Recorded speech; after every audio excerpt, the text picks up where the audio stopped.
अस्सलामुअलैकुम and good morning. हाँ जी,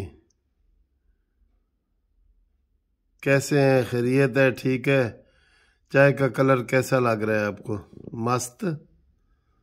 मैंने खुद बनाई है जनाब, आज मैंने खुद बनाई है।